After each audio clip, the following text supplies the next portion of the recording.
राजा रघुवंशी की मर्डर की असली कातिल को जानकर आप चौंक जाएंगे। नमस्कार, मैं राज विश्वकर्मा। मध्य प्रदेश के इंदौर जिले की रहने वाली लड़की सोनम रघुवंशी के घर वाले सोनम रघुवंशी की शादी ढूंढते हैं, लेकिन उनकी शादी करने के लिए कोई लड़का नहीं मिल रहा था। तो इन्होंने एक रघुवंशी नाम से ऐप्स है, उस ऐप्स पर इन्होंने भी अक्टूबर 2024 के महीने में शादी करने के लिए अपनी बेटी की प्रोफाइल अपलोड कर देते हैं। उसके बाद इस रघुवंशी ऐप्स पर ट्रांसपोर्ट का कारोबार करने वाला राजा रघुवंशी भी जुड़ा हुआ होता है। उसने सोनम रघुवंशी का फोटो देखता है तो सोनम पसंद आ जाती हैं। फिर इस फोटो को अपनी मम्मी को दिखाता है। उसकी मम्मी उस प्रोफाइल में दिए हुए नंबर पर कांटेक्ट करती हैं और एक दूसरे से आमने सामने मिलते हैं। उसके बाद राजा की मम्मी कहती हैं कि मेरे पास 1 साल का समय है, जब चाहें आप शादी कर सकते हैं। उस समय सोनम के घर वाले कहते हैं कि नहीं, इतना तो बहुत ज़्यादा दिन हो जाएगा, मैं सोच रहा हूँ कि और पहले हो जाए तो अच्छा रहेगा। फिर इस बात को लेकर 11 मई 2025 को इन दोनों की शादी की डेट फिक्स होती है और इन दोनों की शादी 11 मई 2025 को कर दी जाती है। शादी से पहले राजा रघुवंशी जब सोनम के पास फोन करता था तो सोनम बराबर फोन नहीं उठाती थी और राजा एक साथ फिल्म देखने के लिए कहता था तो सोनम फिल्म देखने के लिए भी मना कर देती थी। यह बात जब राजा अपनी मम्मी से बताया, फिर उसकी मम्मी सोनम से बात की तो सोनम बताती हैं कि मेरे पास ऑफिस में काम बहुत ज़्यादा हो जाता है, इसके वजह से समय नहीं मिल पाता। उसके बाद 11 मई 2025 को इन दोनों की शादी हो जाती है और शादी के बाद अचानक से सोनम रघुवंशी मेघालय जाने के लिए जिद करने लगती हैं। राजा रघुवंशी के घर वालों का किसी का मन नहीं था और राजा का भी जाने का मन नहीं था, लेकिन जबरदस्ती सोनम रघुवंशी मेघालय का 2 टिकट बुक कर देती हैं। लगभग 20 मई को सोनम और राजा घर से निकल जाते हैं और एयरपोर्ट पे जाने के बाद राजा रघुवंशी फोटो खींचता है और अपने मम्मी के पास फोटो भेजता है। फोटो जब मम्मी देखती हैं तो डांटने लगती हैं कि तुम लोग हनीमून मनाने जा रहे हो, घूमने जा रहे हो, तो एक गले में लगभग 2 से 2.5 लाख का सोने का चैन पहनकर क्यों जा रहे हो, कोई अटैक कर देगा तो राजा रघुवंशी कहता है कि मम्मी, सोनम बार बार जिद कर रही थी कि ये चैन पहनकर चलो, तुम पर बहुत अच्छा लगता है, और उसी की जिद की वजह से मैं भी पहनकर चला आया। दोस्तों, उसके बाद ये लोग मेघालय के शिलांग पहुंच जाते हैं और 23 मई लगभग 2 बजे आखिरी बार राजा की मम्मी अपने बहू सोनम और बेटे राजा से बात करती हैं। सोनम कहती हैं कि मम्मी, अभी हम लोग पहाड़ी की तरफ घूम रहे हैं। छोटा घोर जंगल है, एकदम खड़ी चढ़ाई है, चढ़ना मतलब उतरना भी खड़ा ही है और चढ़ना भी खड़ा ही है, तो वहाँ ऊपर देखने के लिए क्या गए। और उसके बाद जब दोबारा राजा की मम्मी कांटेक्ट करने की कोशिश करती हैं तो इन दोनों का फोन स्विच ऑफ आने लगा।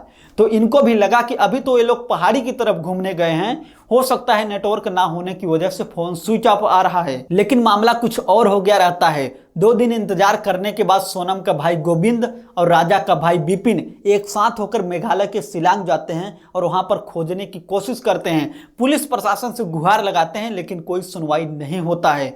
उसके बाद यह दोनों यूट्यूब पर वीडियो के जरिए मदद मांगने की गुहार लगाते हैं और उसके बाद यह मामला मध्य प्रदेश के मुख्यमंत्री के पास जाता है। मध्य प्रदेश के मुख्यमंत्री सीधे गृह मंत्री अमित शाह से संपर्क करते हैं। फिर गृह मंत्री अमित शाह मेघालय के मुख्यमंत्री से कांटेक्ट करते हैं और जांच करने की मांग करते हैं। उसके बाद इस मामला की बहुत ही तेजी से जांच होना शुरू हो जाता है। एनडीआरएफ, एसडीआरएफ की टीम इस जांच में लग जाती है और जांच करते करते 23 तारीख का हुआ यह मामला 2 जून को मेघालय राज्य के जिला पूर्वी खासी हिल्स में एक थाना लगता है, सोहरा, उसी का एक इलाका है बोईसा डोंग। वहां पर एक गहरी खाई होती है और गहरी खाई के अंदर एक लाश मिलती है और लाश की जब शिनाख्त की जाती है उसके हाथ में लिखे हुए टैटू से, तो उसके हाथ में लिखा हुआ होता है राजा। तो उससे ही पता चलता है कि ये लाश राजा रघुवंशी की है। और ये मामला हाईलाइट इसलिए हो जाता है क्योंकि उसके पास में ही एक लाल और काले रंग की जैकेट मिल जाती है और पास में ही एक सफेद रंग की शर्ट मिल जाती है और उसी से ही अंदाजा लगाया जा रहा था कि इसकी पत्नी की जैकेट है, ये राजा की जैकेट है, क्योंकि उसमें खून लगे हुए होते हैं। और इस मामले को एसआईटी की टीम जांच करना शुरू कर देती है तो पुलिस द्वारा एक आदमी मिलता है जिसका नाम अलवर वेट होता है। वो उस जगह का एक गाइड होता है और वो बताता है कि साहब 23 मई 2025 के सुबह लगभग 10 बजे के आसपास एक पति और पत्नी थे और उसके साथ 3 और लड़के थे जो उनके इर्द गिर्द घूम रहे थे, हिंदी में बातचीत कर रहे थे, क्या बोल रहे थे हमें तो कुछ समझ नहीं आ रहा था। अब ऐसे में जब लाश मिल जाती है और गाइड द्वारा पता चलता है कि उनके साथ 3 और लोग होते हैं, उसके बाद जहां जहां ये लोग घूम रहे थे उसके इर्द गिर्द की सीसीटीवी फुटेज को खंगाला जाता है। उसके बाद एक 4 मिनट 53 सेकंड का सीसीटीवी फुटेज मिलता है और देखा जाता है कि वही लाल रंग की जैकेट, वही सफेद रंग की शर्ट, उसके बाद उनके आसपास जो घूम रहे 3 लड़के होते हैं उनकी जांच होती है तो पता चलता है कि एक राज नाम का लड़का इस लड़की सोनम के साथ उसके दुकान में काम करता था और इसी दौरान इन दोनों की दोस्ती इतनी गहरी हो जाती है कि ये दोनों जीने मरने की कसम खा लेते हैं। इसलिए ये दोनों एक दूसरे के बिना रह नहीं पा रहे थे। इसके वजह से राज कुशवाहा और साथ में 3 और लड़के विशाल चौहान, आकाश राजपूत, आनंद कुर्मी मिलकर राजा रघुवंशी की हत्या कर दिया और हत्या करने के बाद यह तीनों फरार हो जाते हैं। और साथ ही सोनम रघुवंशी गुवाहाटी की ट्रेन पकड़ती है और गुवाहाटी की तरफ निकल जाती है।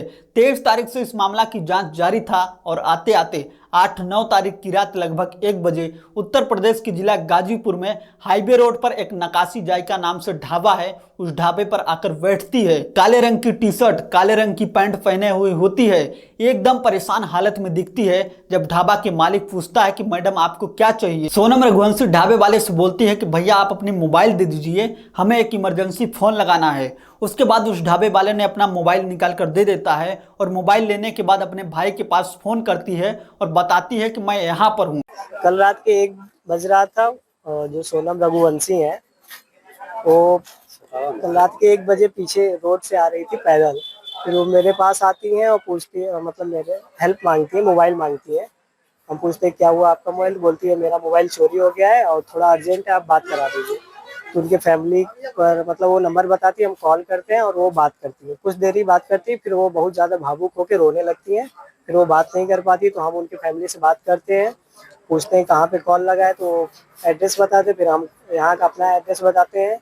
फिर इतना ही बात होता है, फिर कॉल कट हो जाता है। फिर बाद पुलिस आते हैं और फिर उसके बाद वही लोग बातचीत करते हैं, फिर उनको लेके चले जाते हैं। यह बात सुनकर उसका भाई परेशान हो जाता है कि इतनी दूर, लगभग 1100 किलोमीटर दूर तुम क्या कर रही हो। उसके बाद उसका भाई इंदौर पुलिस से कांटेक्ट करता है और इंदौर पुलिस गाजीपुर पुलिस से कांटेक्ट करती है और फिर गाजीपुर पुलिस सोनम रघुवंशी को अपने कस्टडी में ले लेती है। उसके बाद सब जगह है मामला हाईलाइट हो जाता है कि लड़की मिल गई और फिर पुलिस जांच पड़ताल करना शुरू कर देती है और जांच पड़ताल करने के बाद पता चलता है कि राजा रघुवंशी की हत्या धारदार कुल्हाड़ी से उसकी पत्नी सोनम और इसका आशिक राज कुशवाहा साथ में 3 और दोस्त मिलकर किया है। बाकी अभी जांच जारी है, देखिए आगे क्या होगा। खैर दोस्तों, इस मामला को लेकर आपकी क्या राय है, अपनी राय कमेंट बॉक्स में कमेंट करके हमें जरूर बताएं। और अगर इस चैनल को सब्सक्राइब नहीं किया है तो प्लीज इस चैनल को भी सब्सक्राइब करते जाएं। साथ ही ये मामला बताने का मकसद मेरा किसी के दिल को ठेस पहुंचाना नहीं, बल्कि इस कहानी के माध्यम से आप लोगों को सतर्क और जागरूक करना चाहता था।